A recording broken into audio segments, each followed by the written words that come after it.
नमस्कार, हम डिम्पल मिश्रा बिहार से बिलोंग करत बानी, गोपालगंज जिला से बानी। हमार चैनल भारत लोकगीत पे आप सबके बहुत बहुत स्वागत बा। आप सब खातिर आज हम अपना चैनल पर लेके आइल बनी एगो अच्छा सा प्यारा सा सोहर सुनी सबे। अगर ये सोहर पसंद आवे तो आप सब लाइक करी सबे, सब्सक्राइब करी सबे, शेयर करी सबे। 8 ही दिना की जाना माता नवा की बिया मानो हो, आरे 10 ही दिना के गाना माता राम माधो बने गईनी हो। दुबारा से आई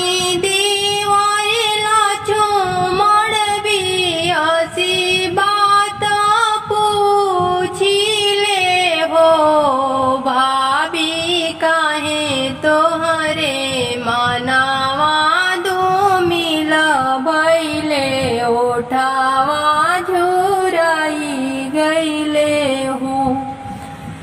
8 ही दिना की जाना माता नवा की बिया मानो हो, बाबू 10 ही दिना के गाना माता भैया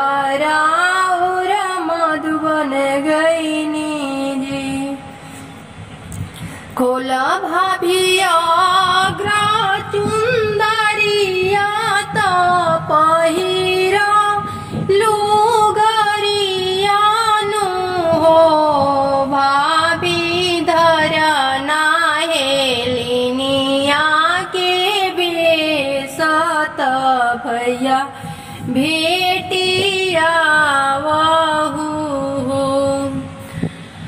8 दिना नचिहाया ठारनिया तनमा दिन विदाई मांगिहा हो, ये भाभी 36 मोहर भैया दीहे से हो, जानी लिहानो हो। ये भाभी 36 मोहर भैया दीहे से हो, जानी लिहानो। ए भाभी तुहू लिह हाथ के अंगूठिया अंगूठिया हुए निशानी रहिए हो। एक बन गईली दूसरा बने अवरु तीसरा बने हो, आरे तीसर बने बेटू बैले राम त राम देखी बिहसेनी हो।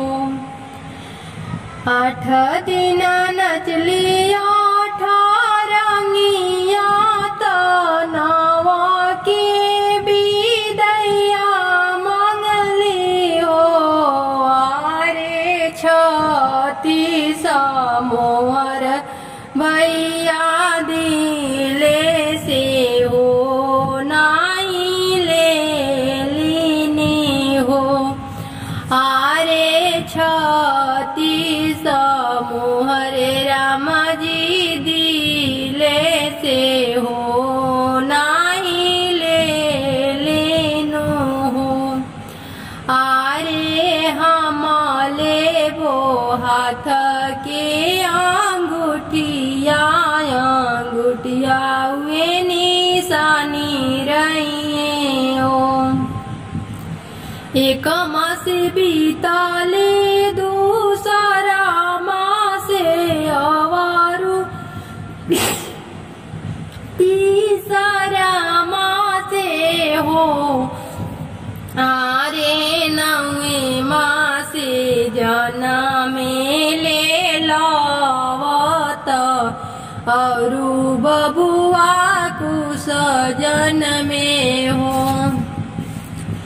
12 बरिस पर राम जी लौटिले दुआरा पर धनी डाले हो।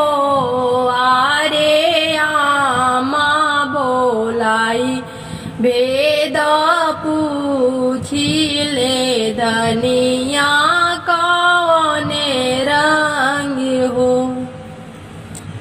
राउर धनी हाथावा के कंगन मुहावा की सुंदरी हो। ए बाबू बोले रे साहे बाबा के दियावा भले ही कुल राखन हो। 12 बरिस पर लवटेनी अंगना में धनी डाले हो। आरे भाभी बोलाई वेद पूछेनी धनिया कौने रंग।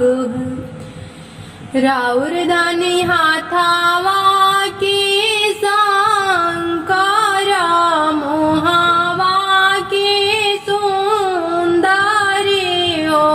ए बाबू भले रे साहे बाबा के दियावा भले कुल राखन है। रे बाबू भले रे साहे बाबा के दियावा भले ही कुल राखन है।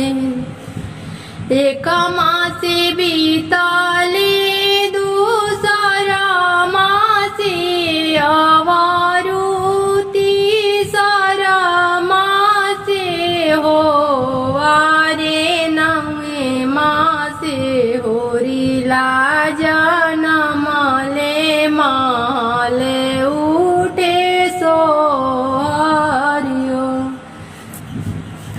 इतना वचन राम जी सुनिले सुने नहीं पाइले हो। आरे गलिया गलिया नोनिया बोला इले खतावा खोनाई बसीता के बासाई बियो। अपना सोरावा से सीता झाड़ो खमाना चितावेली हो। आरे झमकी के बिगेली अंगूठिया अंगूठिया से निशानी बड़े हो। निहुरी की अंगूठी उठाइले मने मुसुकाइले हो।